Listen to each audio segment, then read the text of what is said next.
baksan güzel görünüyor birader. Anladım hocam. İndir ya. İndir. Abi çok güzel reklam olacak ha. Ya şu borazanı bırak Allah aşkına Naci. Büyük büyük laflar etme. Hayırlısı diyelim. Reklam mı çekiyorsunuz? Evet oyun.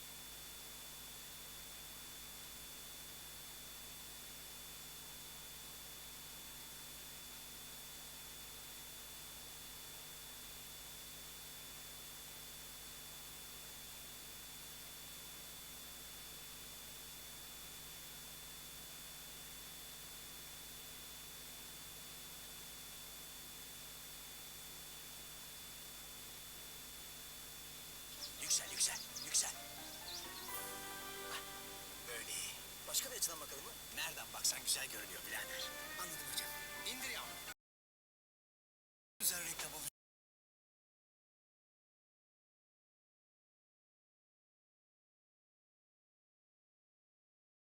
Kimler oynuyor Servet Bey? Efendim ışık gidiyor. Hadi şurada hareketli hareketli. Kareli olan. Çiftçimiz güzel, tüccar iyi. Yavrumuz da pek şeker maşallah. Banka memuru nerede? Banka memuru ona şey oldu. Başlıyorsunuz herhalde. Bu kim?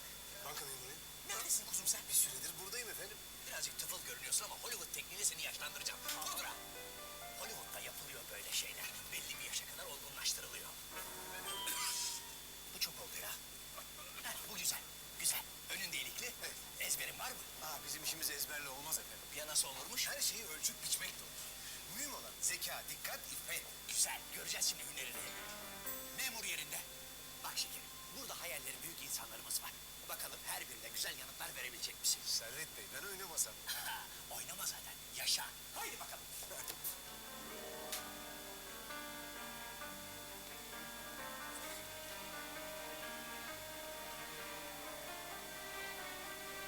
Çevir bakalım. Fabrika yakın, yakın. Hayallerin peşinden koşarken tasarruf yapmayı da unutma, olur mu? Alır. Hadi bakalım.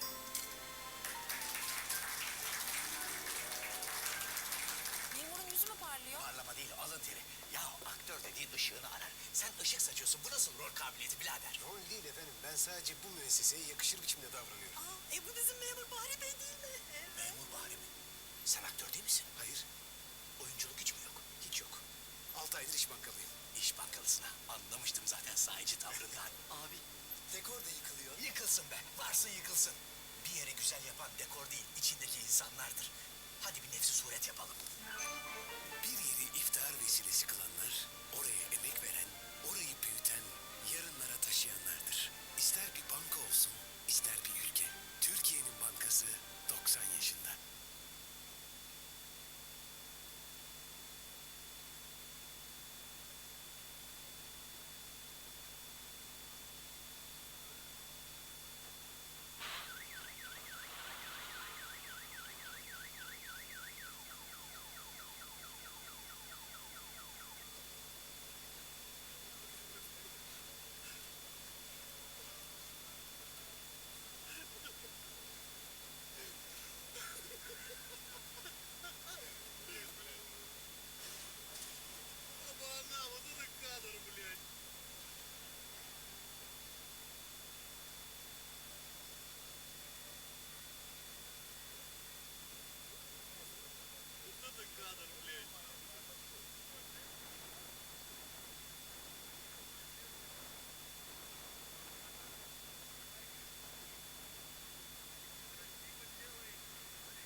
Ses 1 2 3.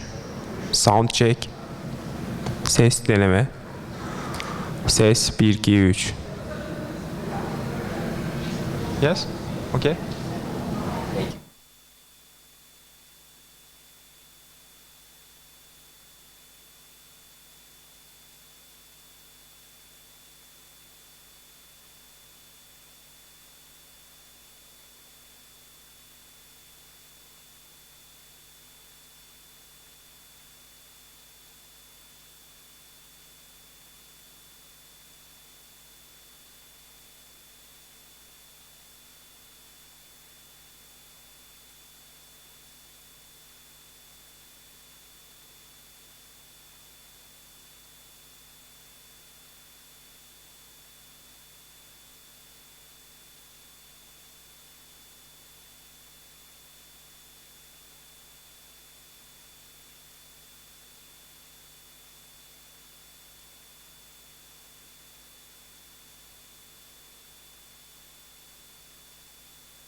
truly multi-stakeholder for all the stakeholders. And Okay. today I am working in the governmental advisory committee. And there, the governments don't have a voting seat at the board Okay. of ICANN. But only the board has a voting power, isn't it? It's not like but in the board, but governments don't have a voting seat. okay. The chair goes to the board, but he doesn't vote. And the group of people that select the board, which is the non-com, governments don't participate there. So there's not equal footing for governments. So I'm working on that. And he said, we want equal participation. I then wrote that down. He said, I will remind you that. So this is why I go to these speeches, because I usually take some comments from them, and then I bother them that they should do what they promised in front of that big audience, and it's transcribed. And it's not just written. platitudes that you say, yes, we want equal footing. No. But what does that mean? What does it mean? And we want actions. So this is why I usually stay there, but it was really long. It was long.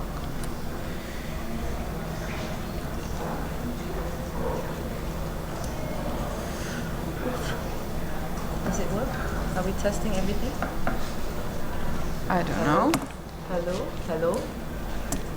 Hello? Hello? Hello. Okay.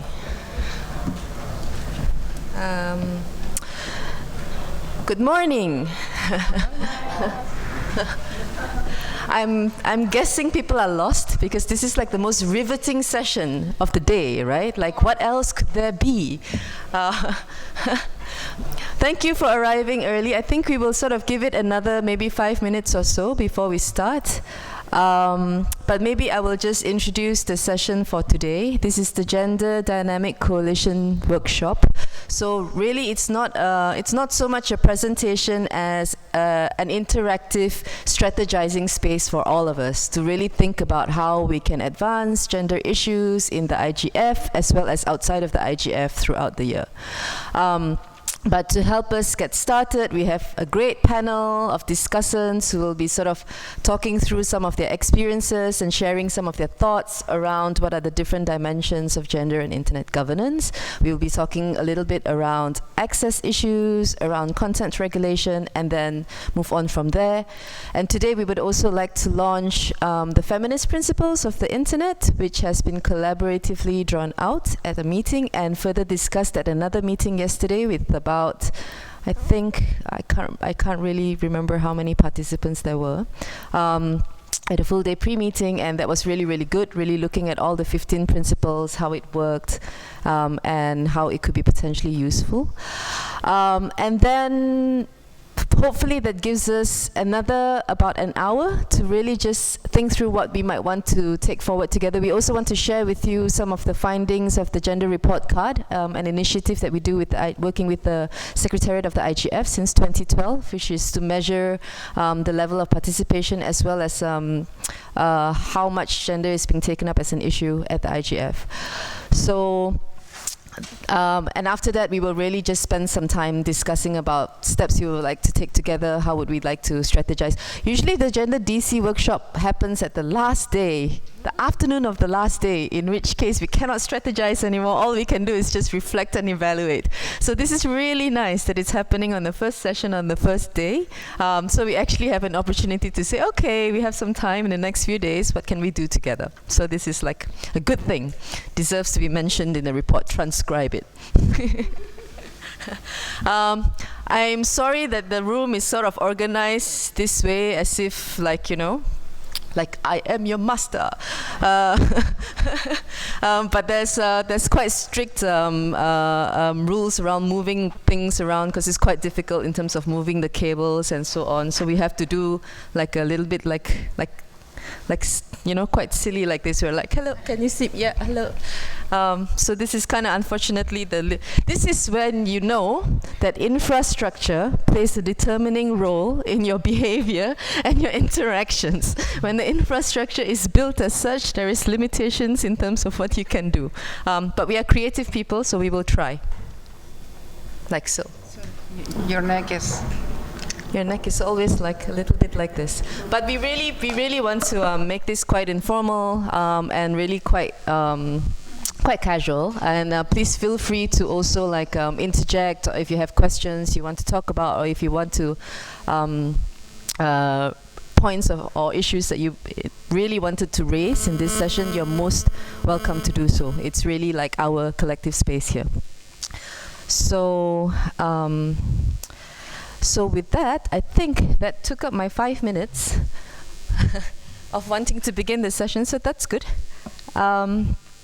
Okay, so maybe we can introduce the panel that we have, panel of discussants that we have here this morning.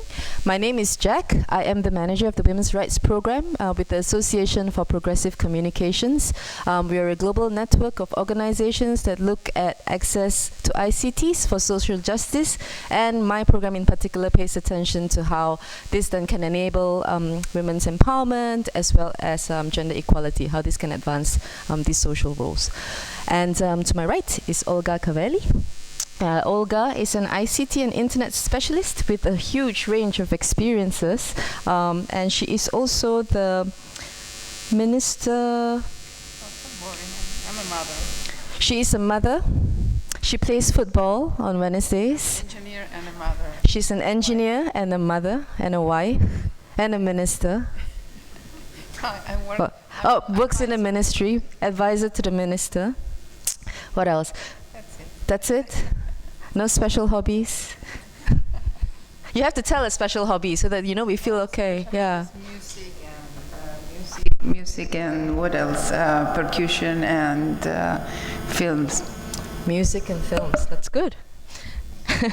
And Kamil is from Institute Pelangi Perempuan. It's an organization that works on education and infotainment for LBT, young lesbian bisexual women in Indonesia. Kamil, what's your special hobby? Movies. Hobbies. Movies. Making them, starring in them, watching them. All of them. All of the above. Rated PP. And then we have Titi Akinsani. She is the Policy and Government Relations Manager at Google Africa. And on Thursdays, she... On Thursdays? Yes, on Thursdays only. Oh, on Thursdays I'm in the gym. She's in the gym. That's the first thing that came to mind. But if you wanted an interesting fact, I did start off, I recall, if I track back to the days of WISIS, I need to use the microphone. Mm-hmm. If I track back to the days of WISIS, there was a WISIS Gender Caucus. And we felt sincerely that we needed to have a WISIS Youth Gender Caucus. I remember with Maya and Jill Kovic actually starting that off. And it's interesting that if you track back 10 years down the line, that I'm sitting in the WISIS, a different form of that. So that's interesting. Oh, I'm a mom. I'm a wife. Woo.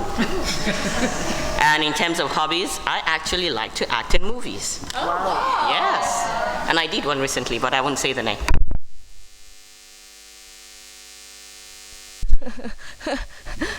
And next to her is Bishaka Datta. She is with Point of View, and Bishaka will tell us about, she did an amazing presentation yesterday at the discotheque, in case you missed it, with very creative uses of the sarong.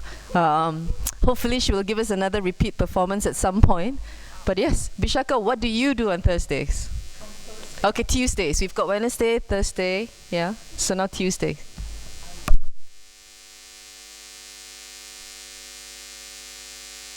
Of the week, and I'm sort of gearing up Tuesday. And if you'd said Wednesday, I could say by Wednesday I'm sort of in movie watching mode. Yeah. But Monday and Tuesday I feel like it's the start of the week and I need to be a little diligent. Yeah. Work more. Okay, so that's when I send you emails. Yes. Monday and Tuesday. So we have a very star-studded panel. As you can tell, we are like movie goers, movie makers, and movie stars.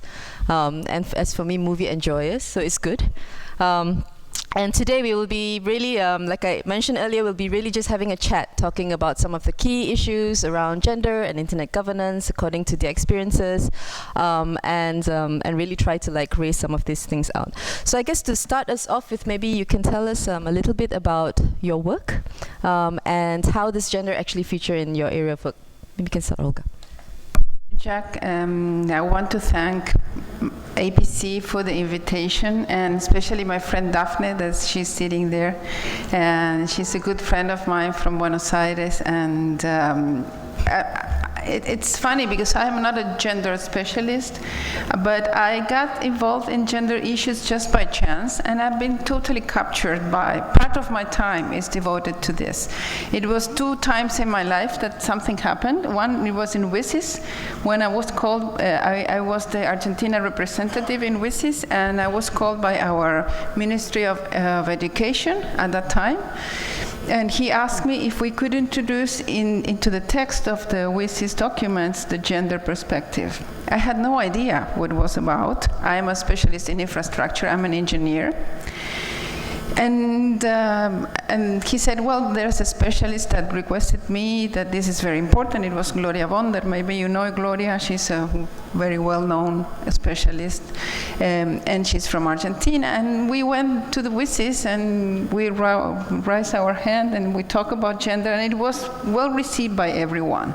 We were really surprised. And then I happened to chair in the World Congress of Engineering that was held in Buenos Aires in 2010, the National Center of Engineers, where I am a member and a member of the board, they asked me if I could chair the Women and Engineering track. And I said, I don't know nothing about this. I don't know about gender. I know about infrastructure. But they said, well, you will be good. And since then, I've been working on these issues. And since that year, we have organized a commission that we promote the engineering career among women. We think the region, Latin America, needs more engineers, and there is an excellent opportunity for working for women, because there are few women, and all the women that we know, they do well, nice careers, international perspective careers, very well paid. So we think there's an opportunity there for education, and we are totally convinced that really to close the gender gap, education is the way to make it. So this is my work related with gender. Thank you.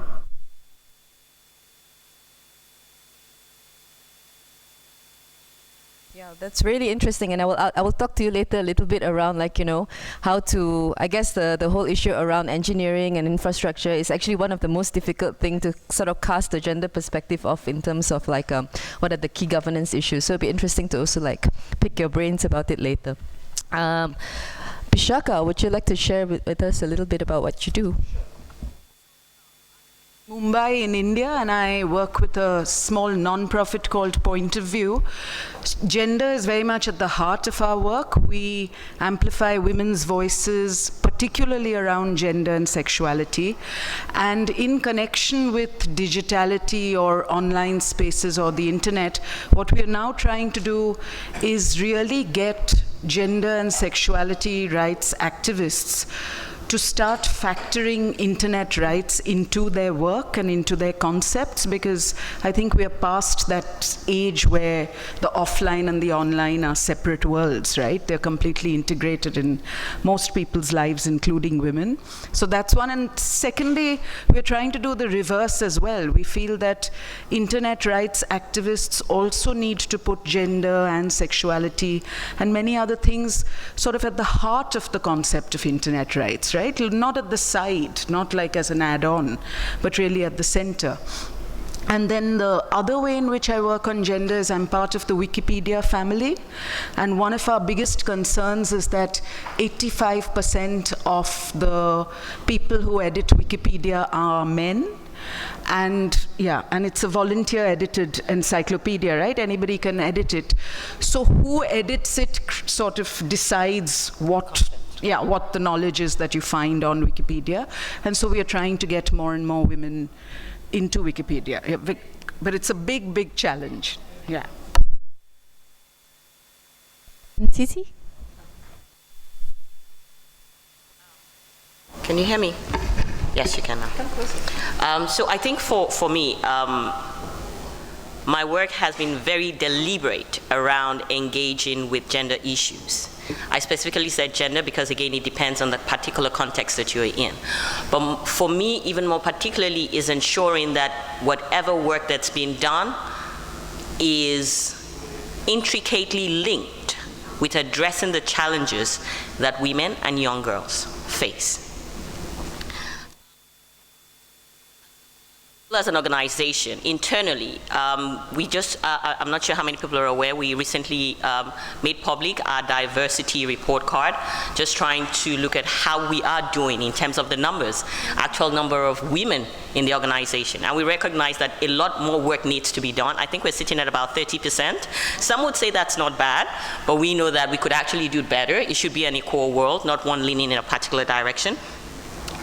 There's also, on joining Google, one of the things I appreciated is the fact that there's something called WAG, Women at Google, a very strong network of women that are helping each other grow within their career paths. And as you know, I'm the policy and government relations lead, but I certainly am not an engineer. But I understand technology enough to be able to interpret it between the engineers and the people who need to be able to actually do the work on the ground. And one of the things I find really interesting is that within WAG, you have the engineers, you have the policy leads, you have the business folks, the sales folks, and the key is to ensure that in whatever work you're doing, you are pulling on the strength of the women around you. I think that's also critical to being able to make an impact externally. Having said that, externally, we do a lot of work around bringing girls into computer science and maths, because we recognize there's a huge gap there. I have made it a personal mission to get more girls into policy, because sometimes when you get them into the engineering side of it, and then it comes to being able to make the regulations and the laws around it, you have a huge gap because there's no interpretation to be able to meet the specific needs. Second is ensuring, for me, within my work at Google, looking at the impact of technology on girls' education. So I come from the African continent. I'm a Nigerian by birth, but I like to say that I'm an African by inclination. Young girls in general are the last to be considered to be in school. So how best can we make use of technology? And by technology, I'm talking about mobile, I'm talking about the internet, a whole range of technologies, to ensure that young girls who cannot go to the traditional forms of school can actually still continue to be educated. And then the last thing I wanted to be able to say that I find interesting and I'm beginning to pursue a lot more actively in our work at Google is looking at the intersection of internet and gender rights. I think it's something that I recall. I was at an intermediary liability session in South Africa, and Jan Molman happened to be there. And one of the questions was, sometimes it's so hard to be able to interpret or translate the abuse that's happening online into the physical world in terms of being able to follow up on it. Those are the dynamics that there's an increasing interest to look into, and the role that technology could play, the role that technology plays in those abuses, but even more specifically, how can technology be used to mitigate, to address, and to find, how would I put it, to find the right solutions for those that have been abused. Thank you. That's great. Thank you, Titi. That sounds really interesting. Some of the, I mean, I'm particularly interested to hear about WAG more. That sounds really cool. Camille?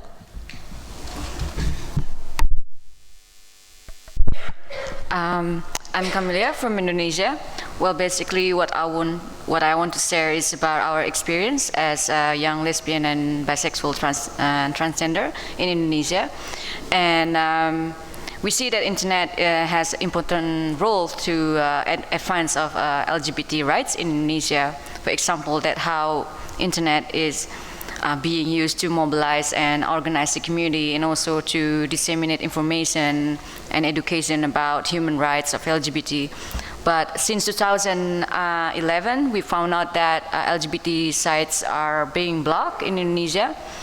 So what we are trying to do is actually trying to work with different organizations, different multi-stakeholders, like civil society who work on ICT rights and internet rights, and also with the Association of ISP Indonesia, and also how we try to communicate with the Ministry of Communication and Information about the blockage.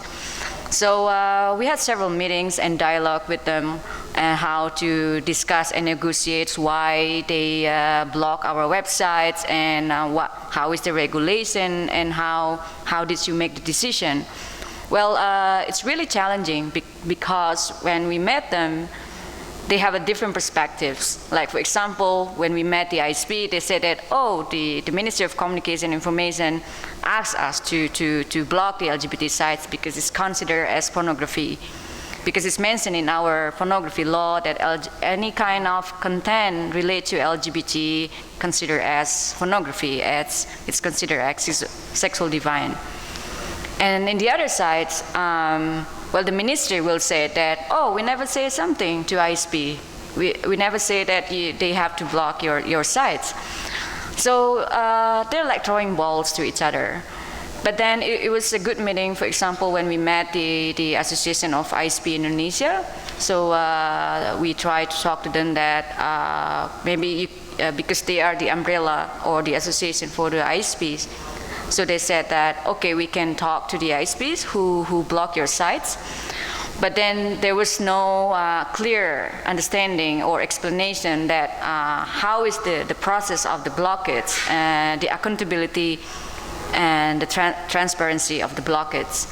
So if we're talking about access, actually, besides the infrastructure, we're also talking about the access to the minority groups in Indonesia, that how they marginalize us already in offline space for discrimination and violence, and then it continues on internet. For example, the biggest online Indonesian community, for example, named Kaskus. So they name LGBT who become their members as Maho. So it's like naming and also give a avatar to give a to explain to people that homosexual persons or trans people they're not really friendly to them, and then they even like discriminate if you become their members. So in this part, I would like to say that when we're talking about gender and internet governance, actually it's not only affecting women, but it's also men who are non-heterosexual, and especially women with different sexual orientation and gender identities. So I think that's I just want to share to you. Thank you. Hello. Thanks, Camille. And that's like really interesting to really bring us right into the heart of the issue. Actually, what is the value of the access to the internet?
ECLAC, Economic Commission for Affairs of Latin America, which in Spanish is CEPAL. So as you can see, if you consider how much people pay for internet access in different countries, really related with the income per person, GDP per capita, really it's very different. For example, in Bolivia, which is a country that is not so well connected to the submarine cables of fiber optics, you pay almost 30% of the GDP per capita to access the internet. In Paraguay, for example, 6%. In the middle, you have Honduras, Nicaragua, Guatemala. And then you have Argentina with a lower price of 1%. And then you have, like, for example, countries in, as a comparison, countries from Europe, Spain, Portugal, Italy, France, with really very, very low prices compared with what some countries in Latin America pay or the whole region pay. Worst is when you consider the mobile internet access prices. So you have even more disadvantages for some countries. Also, Argentina pays more than for the fixed connectivity, and of course, those countries inland, like Paraguay or Bolivia, are always more, prices are higher because they have less access. This is very impressive chart that shows at your left it's the speed, and to the right is the monthly price. If the red line is the OECD countries, you know, Europe, United States, and some other countries. There are two countries from Latin America in the OECD, which is Mexico and Chile. So the speed they have is very high. Don't think about the megabits or that. Just look at the size of the line, and look at the speed of all the other countries. So below you have Suriname, Belize, Guyana, Nicaragua, Bolivia, Honduras. And then if you see the other monthly price one, they pay very few. They are the ones that pay less for the highest speed. So this is a very big gap. Then this is for everyone, women and men. And then this is exactly what Jack was saying about the gender gap online. This is, I took this information from a very interesting study made by ITU about gender and ICTs. So you see the light blue are women and the dark blue is men. And then you have the figures divided into developed and developing countries, and then the whole world as an average. As you can see, in the developing world, the gap is higher in between men and women. And in the whole world, of course, this gap of developing countries is reflected. What does this mean? This means that there are almost 200 million women, more men than women accessing the internet. There are like 200 million women not accessing the internet. So if you look at the figures all over the world, you would say, Olga, this is not that much. We are like two-thirds of the world are accessing the internet now. That means 2,000 million people. So it's like the 10% of women not accessing the internet, less than men. But this means that this 10% of women accessing less, they don't have access to higher education possibilities.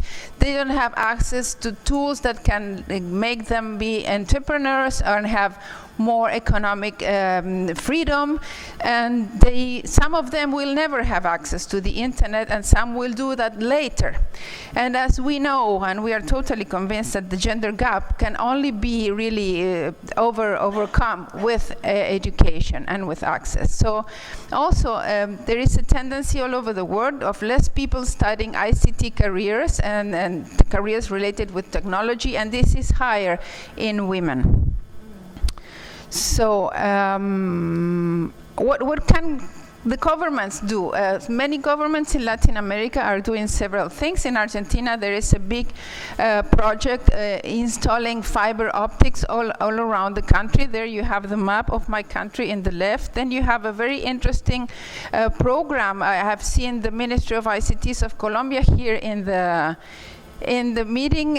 saw him this morning and yesterday. I commend them for their very good plan, which is called Vive Digital. Vive Digital is a large national project of ICTs that includes enhancing the connectivity and the access to everyone. And then you have these programs related with giving computers to students. In Argentina, we have the largest in the world, which is called Conectar Igualdad. They have give to the students more than 3.5 million computers. It's the largest in numbers.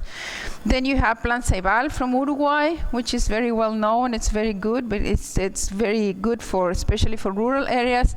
And of course, Vive Digital in Colombia has also a program of computers for students. And just to finish, one thing that we do in Latin America is a school of internet governance, where we have two things related with gender. We review the gender issues, but also we have a strict rule of having half and half women and men as students. We never allow another percentage, always half and half women and men. And we have been growing from a very small one. A ver si esto funciona. No, no funciona.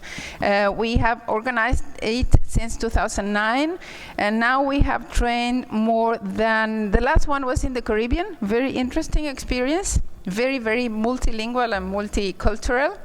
And we have trained people, like 600 people, all with fellowships from all these countries. I won't name them because it's a long list. And also, as I told you, in the National Centers of Engineers in Argentina, I am organizing, since 2010, a commission. We try to promote the career in between young girls in Argentina and in the region. We are working now with UNESCO, preparing materials for high school, and we will have a congress in as part of the Regional Engineering Congress of Latin America in the 3rd of November, so you're kindly invited. I'm not sure if we have remote participation. And that's it. Thank you very much. Thank you, Olga. And I know that you worked on this quite quickly as well yesterday, because I also just thought through some of the questions. It was really very much appreciated. So Titi, what do you, is Google doing anything to try and improve access? The private sector is very interested in trying to also invest in access for women and girls, and I wonder if there's any initiative that is being done at all, and whether there might be I guess one of the questions that we also have in terms of working on issues around access for women and girls is questioning this sort of public-private partnership, and where is the role of civil society also in kind of inputting into this, and whether some of these initiatives actually is able to respond to the realities of women and girls beyond just kind of economic empowerment sort of trajectories.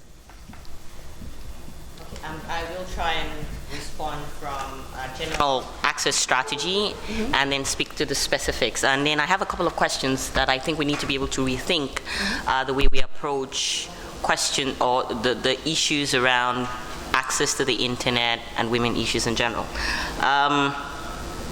First off, we as Google, we tend to go where others fear to tread in general. So when it comes to access, we think outside the box. So on access, being able to approach it from the angle of shared infrastructure. How do you use existing resources to be able to meet the needs that are facing us? I'm not sure how many people are aware of Project Link. It's now public. Project Link is a metro fiber that we've done in Uganda. We've rolled out in Kampala specifically. Hopefully we should be able to roll out in more cities. And basically what it's about is completely turning on its head the models around pricing. We're not bringing internet access directly to the end user, but we're certainly providing it to the intermediaries, who can then, because we are providing it at a really good rate, at a ridiculous rate, I should say, are able to provide it at the end. So there's Project Link, that's Metro Fiber. We also have in a lot of conversations around TV white spaces. TV white spaces is, I think this will resonate with a lot of people, except the folks from the US. When you switch on your TV, because you don't have a lot of TV white space, and you go to some channels and you get the black and white, that's spectrum that's currently not being used. We've been able to identify, and so have other people, that you can actually use that spectrum to bring internet access to people's houses, to people where they are. Think about it. Think of the most remote village. I come from a village in Nigeria where we only got electricity poles in 2002. And this is somewhere that I know. But there is a television with lovely antennas, you know those ones that have the V antennas, and it does get those blank spaces. So being able to provide the technology that rides off that spectrum, we can bring access to the most rural of spaces. So that's two. I'm also sure probably people have heard of Project Loon, taking the existing technology around balloons in general. I've never ridden a balloon in my life, but I hear it's a great ride. And using that to bring internet access to the most remote spaces in New Zealand. That's something we've been able to put out and trial in specific places, and we're hoping we can actually build on. So that's three specific access projects that builds on existing infrastructure and technology that will not cost a developing nation or a least developed nation an arm and a leg to put in new infrastructure to be able to make internet access, which should be a right, in place. Now, the questions that I have, though, is, in as much as you provide internet access, and I'm speaking from a developing country perspective now, is it's even more critical the kind of content that you have online. So my question when I see some of the numbers is, why is there such low uptake, even where there's internet access provided? Is it that the content that young girls and women in general are looking for is not out there?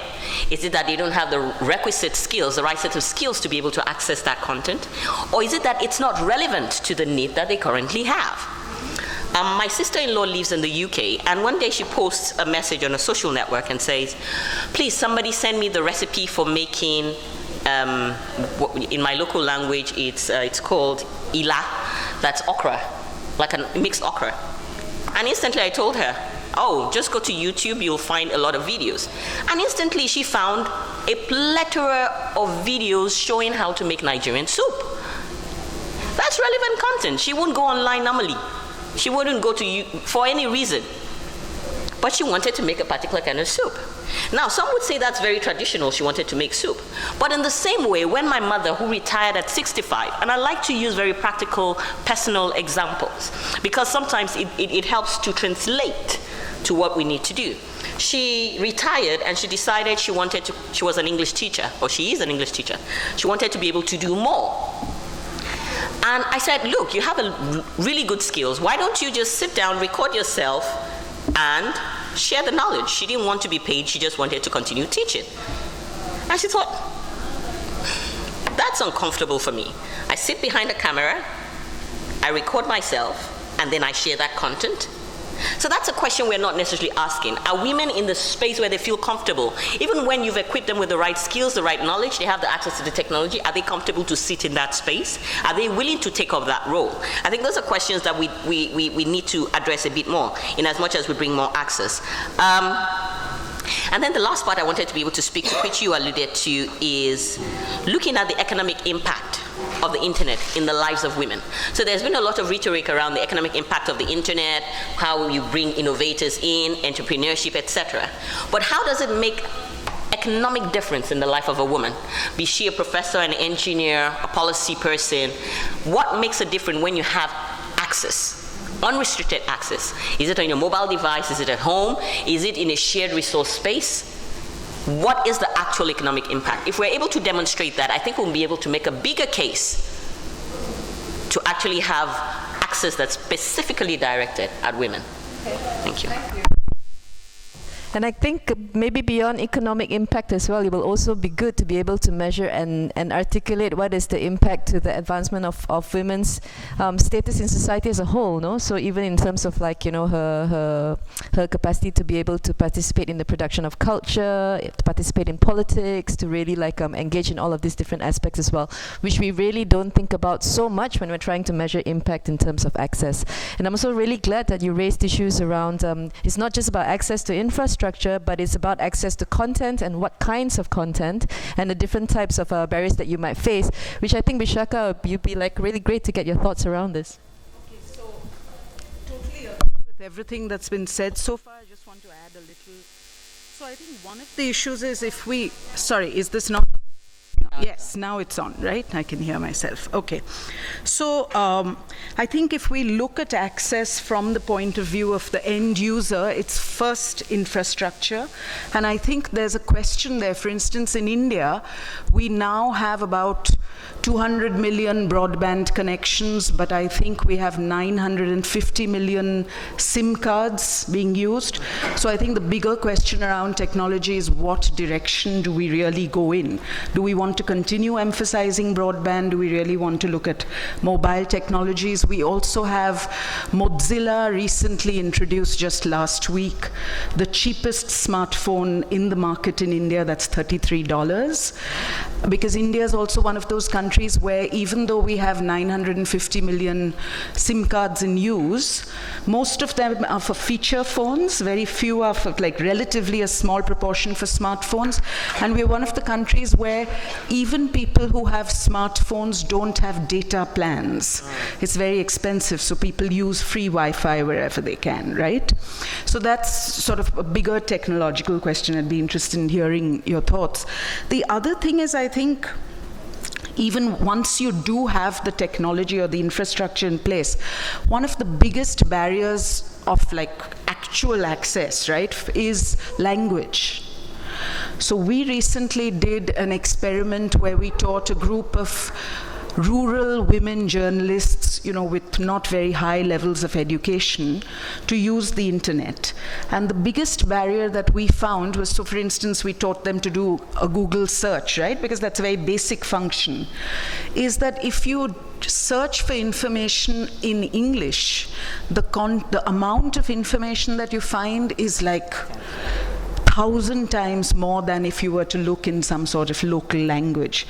So I think, you know, realistically speaking, if you come from a country where you speak, your first language is not English, one is infrastructure, two is gender. We found in the past also that you can bring a technology, say, to a village, like a road. But who gets to use that road? Is it men? Is it women? Is it trans people? All that depends on social factors.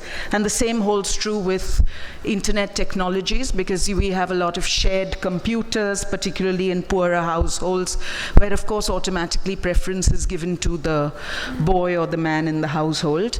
And then the really big question is actually language. That seriously restricts access for millions and millions of people across countries. Yeah. It's a really good point. And we've been doing some like sort of we have this gender evaluation methodology tool that we really use to try and evaluate particular kinds of ICT for development projects, and a lot of it is around access models as well. So it's really interesting to see how all of these different factors play out in terms of like social cultural norms that act as real barriers to access that many policymakers actually don't even look at. They really, like, you know, a lot of attention is being paid to cost issues, but I'm also really happy to hear a diversity of technology solutions that's being proposed. So TV white space, that's really great, you know, fiber optics and hot air balloons too.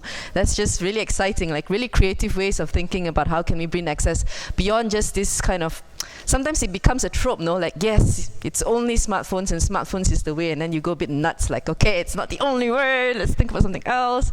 So yeah. Okay, so let's talk a little bit maybe around, so once you have access, let's talk about content and what happens to the content and the kind of practices that happens online as well that can also restrict what you can or cannot do online, and what can we do as an internet community around it. So one of the research that we've recently done is really looking at I guess accountability of social media companies in the experiences of violence against women that users face online. So we did a research on Facebook, Twitter, and YouTube as three big major platforms, and we looked at how different kinds of abuses are being faced in those spaces, from harassment to stalking to, you know, taking of private information and using it as a form of threat and abuse.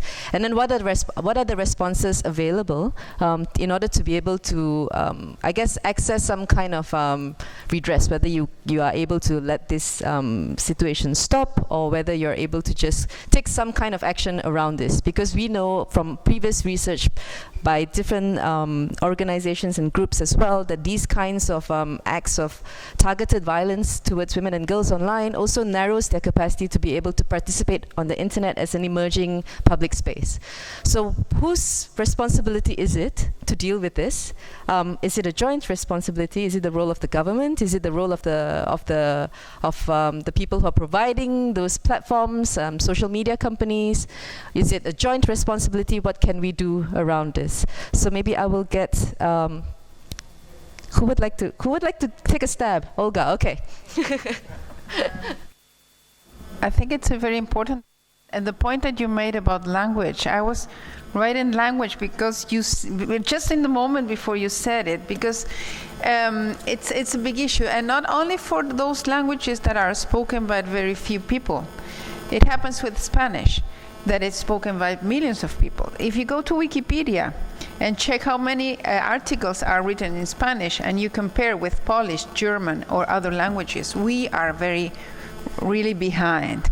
And I started to think about what to do towards that. The problem that I find is that the content is not relevant. When you really want to find things that are useful, when you study, when you want to do an investigation, when you want to understand something, you really find meaningful things in English.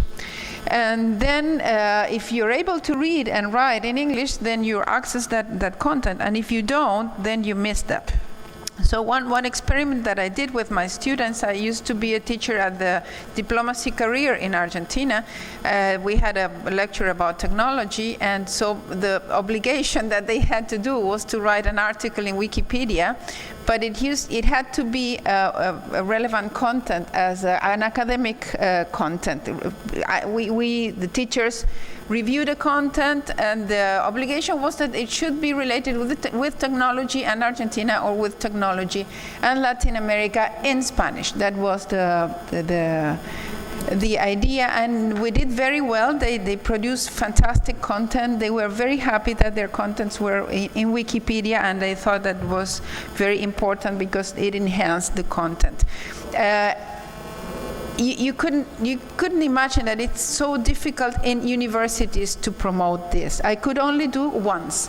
In other universities that I work, I could never convince other colleagues to do that, because they don't think that Wikipedia is a valuable space for academic content, which I think it's a huge mistake. So we have to start from our environment, maybe to do some changes. Just wanted to share this experience with you. Thank you.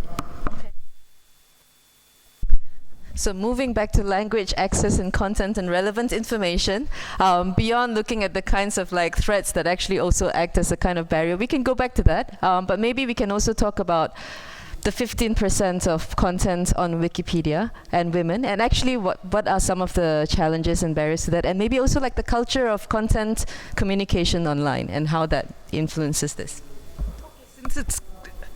Is this on? Yes. Okay. Since it's come up a few times, maybe it would be interesting for the audience. So I think one of the things we found is that there are three kinds of barriers related to people contributing to Wikipedia, some specifically related to gender, some are broader. So one of them is we have technological barriers. Most of us are now used to going to social media sites, etc., where the user interface is far more contemporary, whereas the Wikipedia interface is actually something that is almost a generation behind, and the back end is very sort of clunky to use. So a technological barrier that exists for both men and women, for everybody, is the user interface. But I think the two barriers that really relate to gender is, one is the culture of Wikipedia, right? And the culture is not that dissimilar from other online communities which are male dominated, and I'm thinking maybe more extreme communities like Reddit, etc.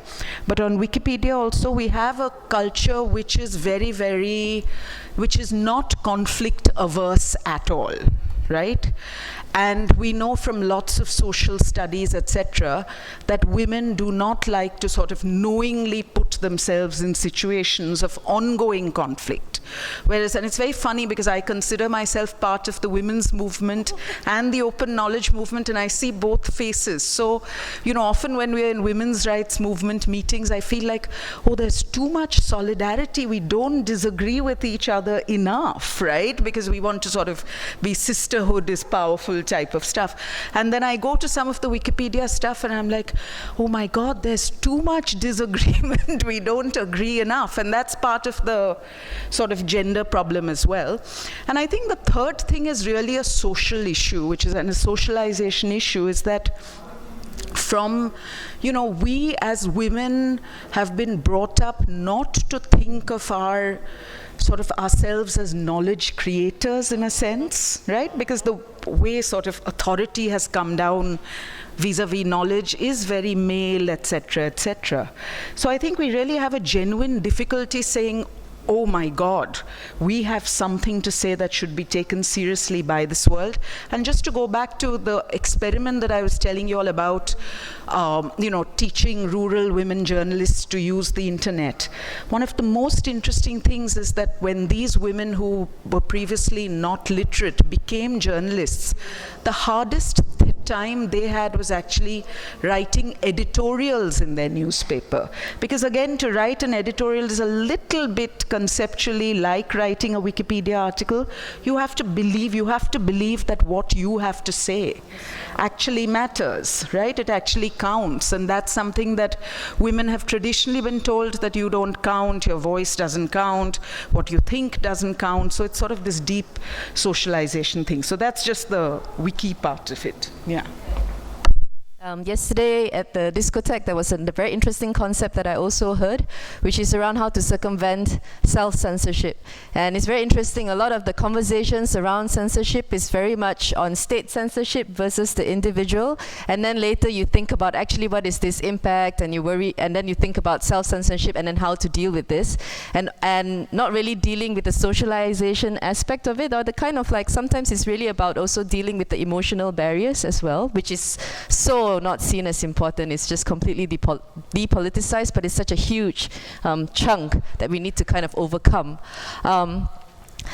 especially for women and girls. But then Camille was also raising issues around, once you have the content out there, once you actually overcome this and think you have something valuable to say, and then you go out and then you actually, like, you know, share your narratives and experiences, and especially if these are kind of non-normative experiences, that is not straight, that is not, you know, of a particular dominant group of people, then that can also get censored. In various ways, you know, from morality issues to kind of like just looking at deviant sexuality as problematic sexuality, and as looking at minority sexuality as deviant or problematic sexuality, and then censoring that. And I think many different people play different roles in making this happen. So from the state to also like you know, to providers of platforms and user-generated content, to the users themselves. So what is, again, I really want to get back to this question of what are our different roles in addressing this.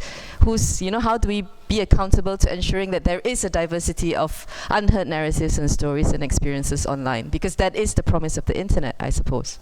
So I'm not sure who might want to take this on. Maybe Titi, you would like to take it on, and then maybe Camille. And I'll take it on. And I'll take it on wearing the Google hat, and then I'll promptly drop the Google hat and then speak a bit. Again, this is a discussion, irrespective of the room that we have. I wanted to track back to something you said very quickly. I wrote down here that it's one thing to be given a platform. It's another thing for you to be able to own it, recognize, and see the value in what you bring. So a bit of a flip side to self-censorship. And this is something that actually happens to everybody who first gets online in general, but based on data, it looks like a whole lot more women are unable to take that ownership and recognize that there's value to what they bring to the table. I think that's critical. In terms of content, I think it's shared responsibility. Wearing a Google hat, not wearing a Google hat. It's shared responsibility. And shared responsibility means you recognize that the freedom that you have been given comes with a huge portion of taking some ownership and recognizing that if you don't, quote unquote, manage what you share, what you develop, what you, I'm looking for all the right words, what you put out there, the onus does not necessarily lie on somebody else to do that for you. Because when somebody else begins to do that for you, it becomes an issue of policing, of control. And that's something we need to be able to manage. Having said all of that, it's been an interesting 2 years, and now I'm speaking with the Google hat on.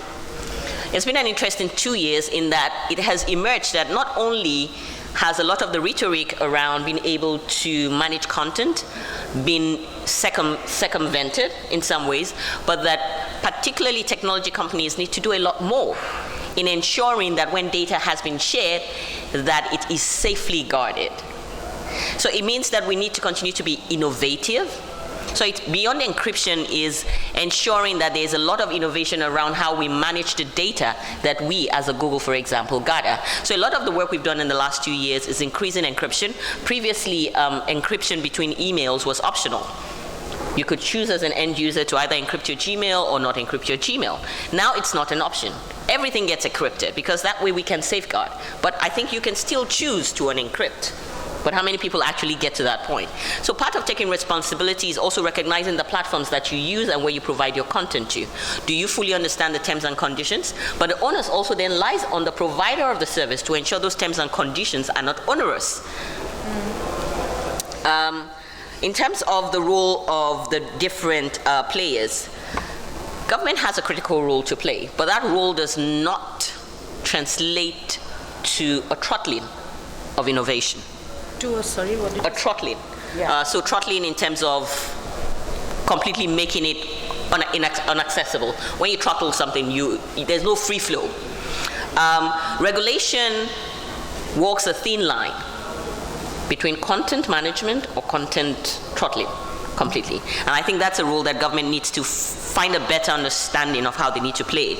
For civil society, I think civil society plays a critical role, continuing to do activism, but also having a better understanding of the space we're in so that we can better engage with the issues. I have personally found, I transitioned from private sector to civil society to academia, and now I'm back in private sector. And so far I haven't made a foray into government. Maybe Olga will encourage me, I don't know. We'll see. Is that we need to better understand the issues, the technology, and the positions that we take, and make a clear case for the positions, for those positions. Otherwise, we just sometimes, we're quite, I keep saying civil society can be quite reactive in our approach to issues. So I think those are the key things I really want to mention really quickly, and then we can track back to me again. Okay. Yeah, I'll ask Camille a question, and then after that I'll ask a final question, and then we'll close, because I think we're also kind of running out of time a little bit. So Camille, what do you think is, Titi mentioned around issues on encryption and really needing to protect data and trying to develop different technologies to do this, but is there a gender and sexuality dimension to privacy and security in terms of the work that you do? And what could this be?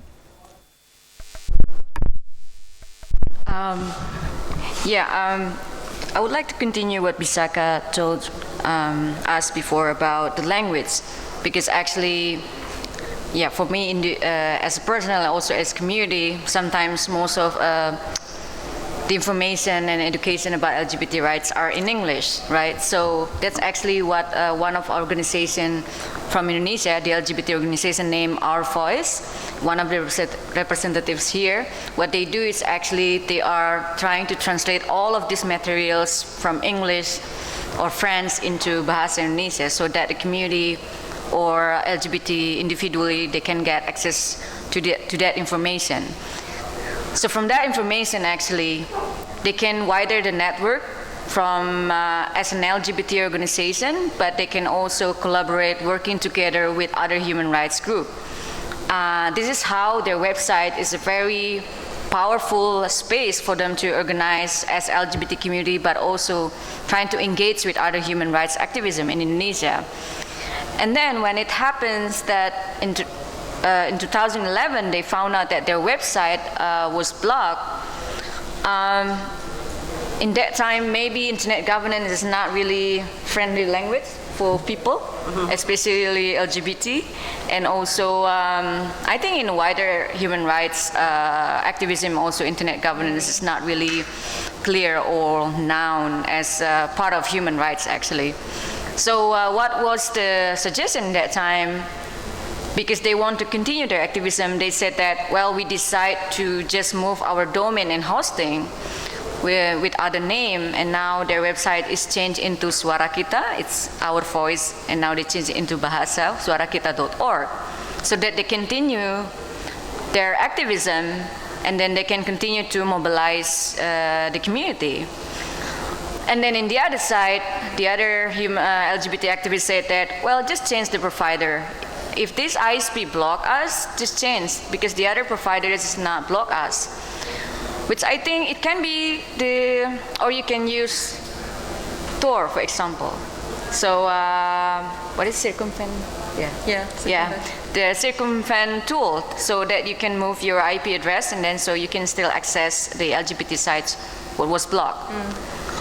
But for me, I think, and then based on research, actually, we did a research, the title Queering Internet Governance in Indonesia. I did that with 2 of my colleagues who are also here. We see that this issue, the blockade of LGBT sites, is not only technical problem that you can solve, but this is part of the human rights, that your rights to access information and your rights to have an online organization. It's actually part of the human rights, because it's also based on the last Human Rights Council resolution on 2012. They just released the resolution on protection, enjoyment, and what is it? Enjoyment, protection, and enjoyment and protection on internet. So what happened in offline, it should be treated the same in online. So discrimination and violence towards LGBT offline now continue in an online space, so that we also want to say that this is also part of LGBT rights as part of human rights, and also again is based on the UN Human Rights Resolution on LGBT rights as part of human rights. So we see this, it's not only technical problem, but we have to say that this is a human rights issue. Thank you. Yeah. Thank you, that's very useful. And Bishaka, you wanted to add as well? Management thing is actually a very complicated issue, and I'll just 2 or 3 examples to demonstrate why it's complicated. So one is, for instance, we are told, for instance, on social media networks, that if we violate the terms and conditions, like the user, what's it called now? I'm losing my language. The terms of service, yes, that our content can be taken down. But there's been a couple of cases in July and August this year on social media networks where, even though people have voluntarily and consentingly put up images of themselves, like somebody put up an image of herself in a bikini doing the ice bucket challenge. Now, a bikini, frankly, cannot by any stretch of the imagination be considered nudity. You could not go onto a nude beach wearing a bikini. That's proof, right, that it's not nude. But here's the thing. So you're not actually violating the terms of service, but that kind of content is being taken down. And I'm just giving you one example. So I think there's a certain arbitrariness with which, like, one is, it's impossible to actually go through the terms of service as they are currently written, because quite honestly, from a user's perspective, the terms of service are written to ensure, to sort of limit legal liability, right, and to ensure legal protection for the platforms and the companies. I understand that completely, but I think to expect any user to go through that is insanity. Nobody does, none of us, right? So that's one. So one is, I think we need terms and conditions which users can actually read and understand, right? Some sort of version of the legal mumbo jumbo, essentially. The second thing is we need content management systems which actually comply with the terms of service, not violate them or do not arbitrarily interpret them. And there are a number of cases in the United States recently, again related to social media networks, where there's a very, very interesting question of governance that has come up, which is if these sort of instances of content had gone to the courts, chances are that in the US this would all have been protected and would not have been taken down. But at the same time, we have intermediaries which are located now in this country, which are sort of overriding that jurisdiction, right, in a sense, by taking down the content.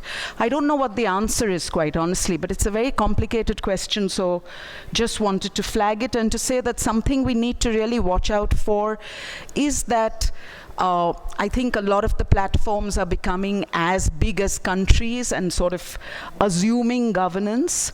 And so we really need to think a little bit about private censorship, things like this, right, and how it affects us. Yeah.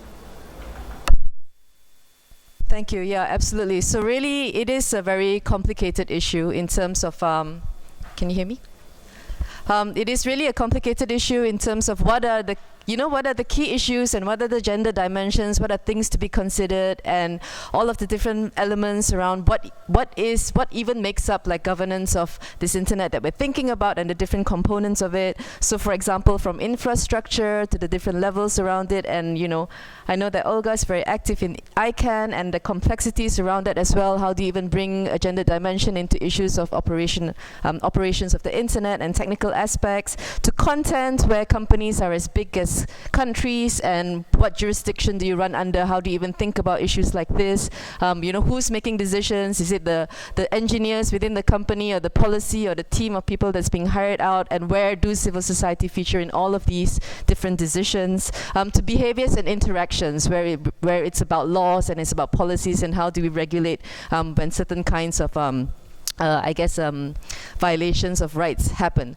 And I think one of the values of the IGF is precisely the fact that we can sit here and have, spend 2 hours having really quite good conversations around this and beyond, and really try and, meet up with different people who play different roles to have an insight, because often we're stuck in our own stakeholder perspective. We don't really have an insight into how things are working on other sections. And this is, I think, one of the values in which IGF brings to this kind of conversation. And there's been an interest to make IGF a much more permanent forum rather than a 5-year renewed mandate.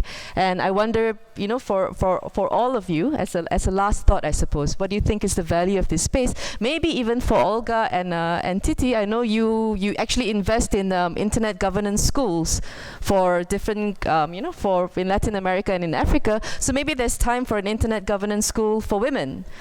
No? Maybe this is something we can think about working together, and that could be a really valuable way to also build capacity of getting more women and girls to participate in the governance process, which can be very complicated. So I guess, yes, last sort of like insight and thoughts.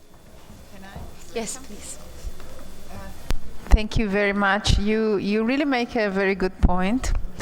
I didn't think about that, but I'll start to think about that now. What I would like to say is something that we, as Argentina, said in Net Mundial, in our document and in the microphone. It finally didn't go into the final document, but doesn't matter. We still support that.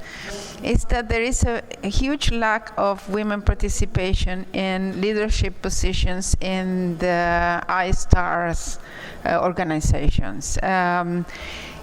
ITF, ICANN, ISOC. I think there is really there. I'm glad to know that there are companies like Google and other big companies that do take care of that balance, and I know that you're working towards that. And some of us that we do something, we just have a sense of having balance between men and women. But other organizations, for the moment, this is not happening. But what we believe is that there are enough well-prepared women to take these positions. So it could be a time that there were no women, but now we have a lot of women that are well-prepared and well-trained to be part of those leadership roles in those organizations. So we have to work in the women school for sure. Thank you. Thank you for that idea. Thank you. And Titi? Opportunity to take part in a capacity building session called Taking the Stage. And it's literally about putting yourself forward. It's something that women in general are uncomfortable doing. Just think about it for a moment. For those who are gentlemen in the room, think about the women in your life that you know who would willingly put themselves forward when there's an opportunity to take leadership. It's few and far between. So I think that's one of the spaces we need to be able to address. Like you rightly said, Olga, there are women who are capable of taking these roles. But if they're not putting themselves forward, are we putting them forward? And are we supporting them? Are we enabling each other? In as much as we continue to agree all the time, but we also disagree sometimes, are we willing to support each other? On the School on Internet Governance, this has been a pet peeve of mine. One of the things I made sure to do as an individual prior to even joining Google is to go through all the available schools on internet governance. And I mean all the available schools on internet governance, online, offline. And I came to one conclusion. There's nothing that beats contextualization. Contextualization meaning understand the participants that you want to reach and tailor it to meet their needs. So currently there are 3 classes going on specific to Africa, 2 in English, 1 in French. And in as much as we opened up the application to a plethora of people, a majority still turned out to be coming from men. But we have a significant number. We had, I think, a total of 600 applications for 35 spaces, which is not bad. That's why we ended up with 90 spaces in general. But in terms of being able to do something on the School on Internet Governance for women, it's definitely something we should put on the table, see how we can approach it. But above all, yes, there's more to be done. To participate maybe in IGF, nothing like throwing people into the deep end to really get into things, no? Camille and then Bishaka. And I'm sorry, I kind of have to ask you to be a little bit briefer because we're running a little bit out of time. I think from all of our experience and also from our research, we just want to say that talking about internet governance, we feel that, and then we understand that how it's important, the internet as a public and political sphere. So that from all the discrimination and violence, and then how internet has important role for advancing LGBT rights in Indonesia, we feel that because internet governance should consist of multi-stakeholders from private sector, civil society, academics, etc. So we feel that it's also related to how multi-stakeholder relate to the diversity of sexual orientation and gender identity, so that we feel that LGBT should be actively participate in decision making and policy making related to internet governance. And I feel so excited about the School for Internet Governance, so maybe not only women, but also for LGBT. Yeah, thank you. Cool. Thank you. Okay, I'll be very brief. I think the feminist principles of the internet, which APC has just brought out, and which many of us have worked on, is a wonderful opportunity for us to really bring gender and internet governance together. We all have that sheet that's with us. I just want to urge everybody who's in this room to take that sheet with us to sessions, to really look at it, to, you know, when we go to net neutrality or whatever, to try and think of, is there a gender angle that's being missed out here? Is there a question that we can ask? I think we then take gender and internet governance forward. Thank you. Thank you very much. And yes, if you should actually have a copy of the Feminist Internet Principles with you. It's been distributed, I believe. And we are really appreciating feedback as well in terms of how you think this might be useful or not, or if there are any gaps, or whether, you know, how this might be fleshed out.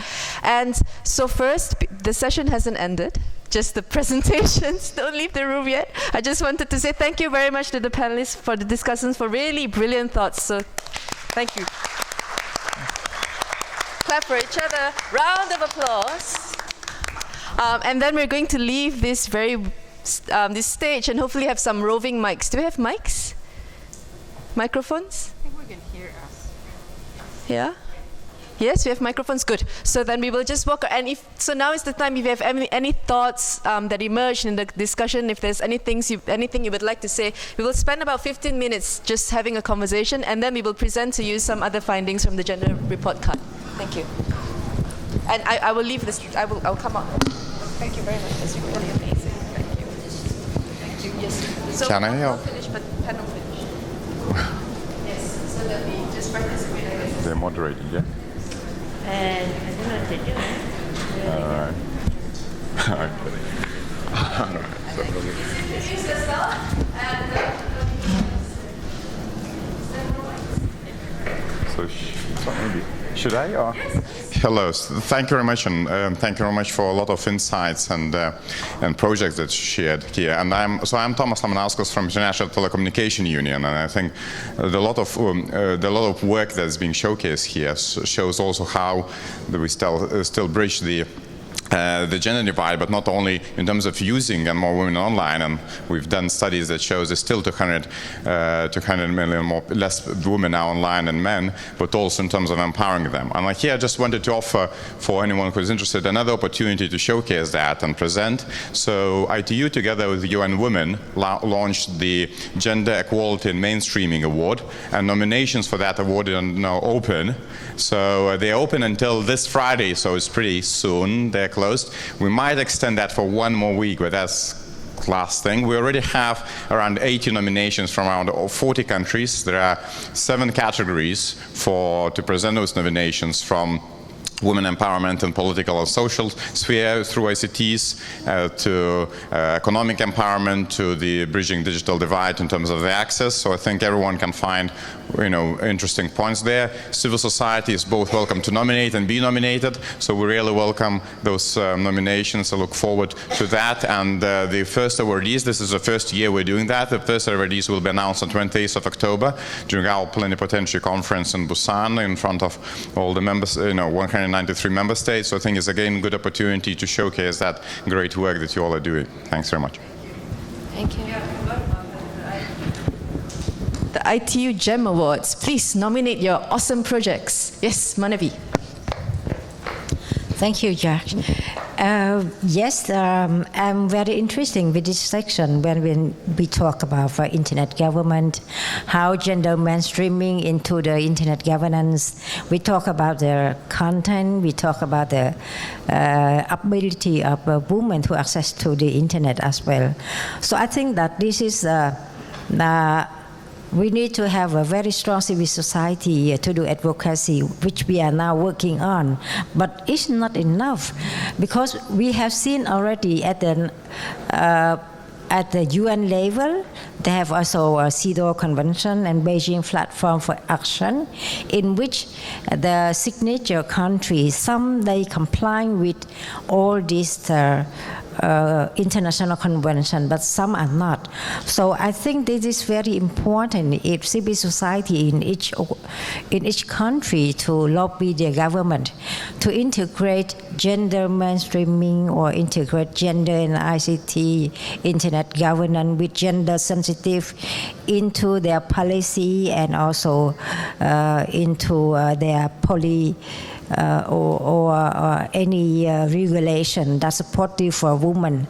And in terms of the content also, we talk about the content, the different, the language is also something that we need to do. In Cambodia, we have already the template for Cambodian language.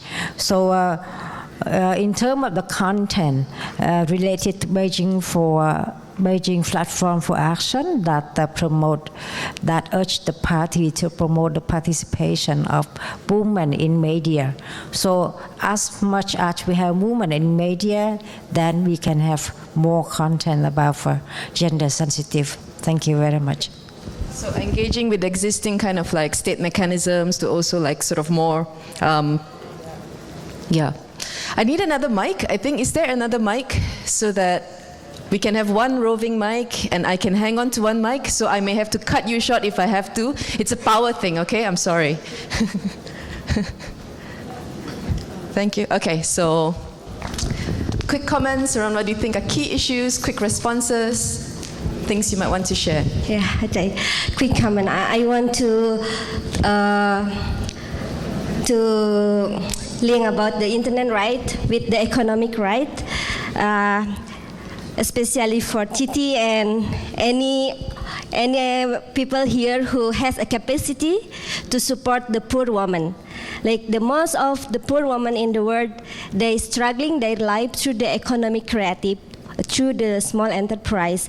And then I wonder if the people who has power or has capacity to support them, to bring the IT to the woman, a small entrepreneur, to help their economic to better.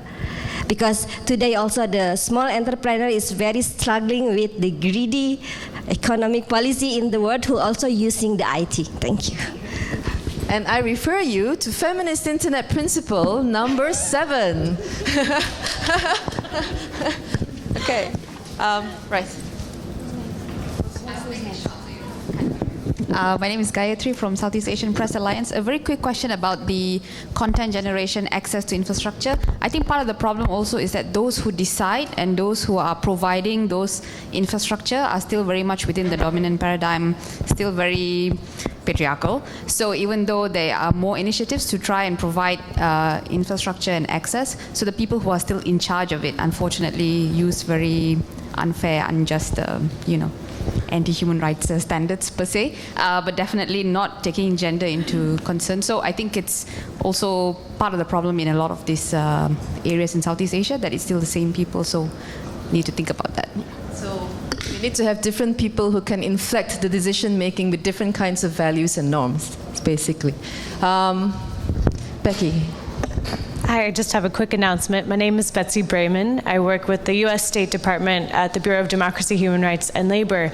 And we definitely really value this discussion about mainstreaming internet governance within broader, more traditional human rights work and groups, but especially more at-risk groups, women, LGBT, ethnic and religious minorities. This is a really key issue for us as we're trying to help promote these local voices around the world.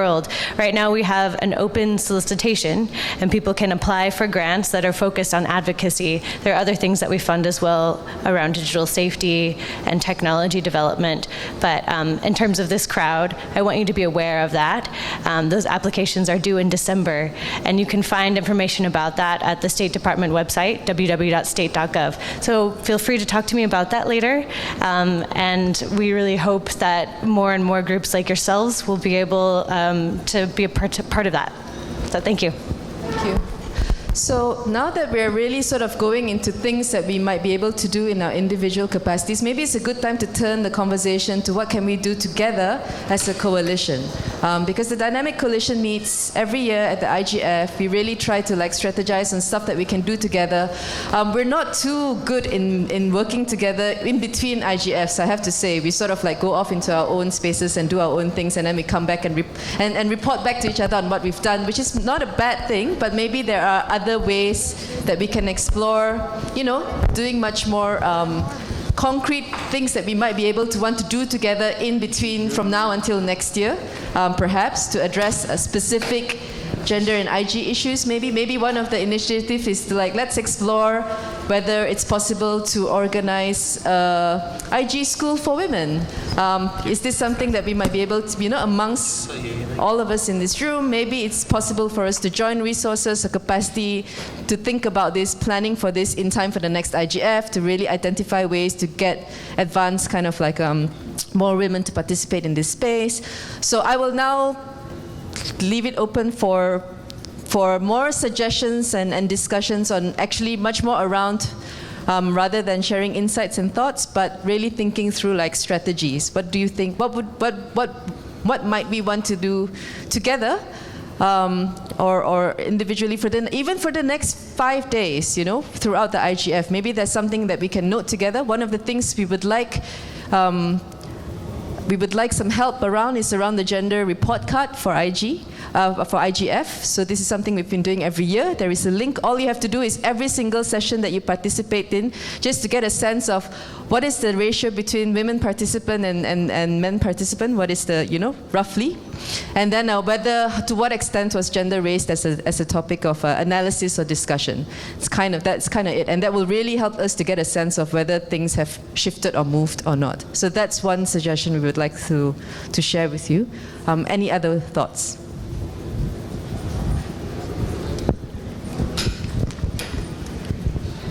Unfortunately, till more suggestions come in, I just have a quick announcement to make from Bites for All Pakistan. Very, very quick announcement, because we've been talking about gender and IT and violence against women. We were able to finalize our research on violence against women in the digital spaces, technology-led, technology-based violence.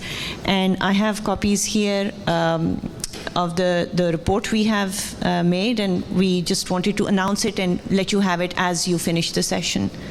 Yeah, it's about, it talks about the current legislation in the country, it talks about the corporate policies, or rather the policies of ISPs, and it draws from case studies of violence against women online. Thanks, Jack. Thanks for the opportunity. Great. But that's it, huh? No more plugs. I warn you, I'm very strict.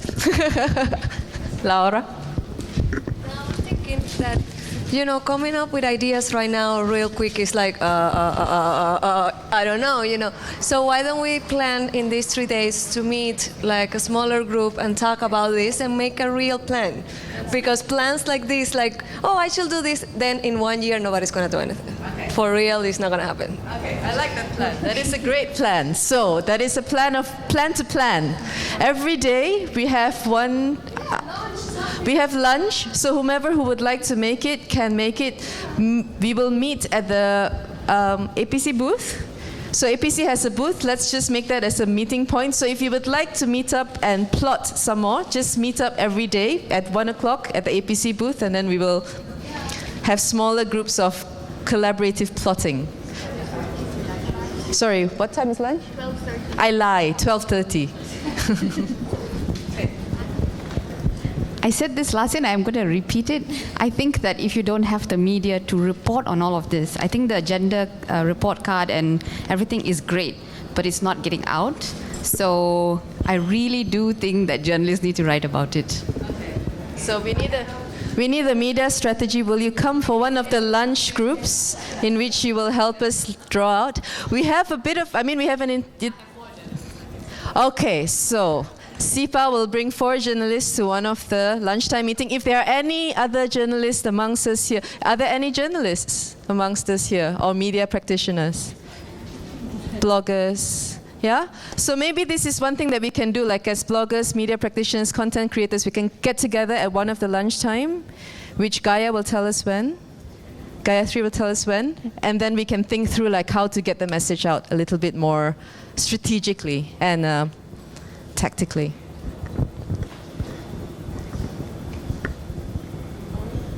No? Just a smile?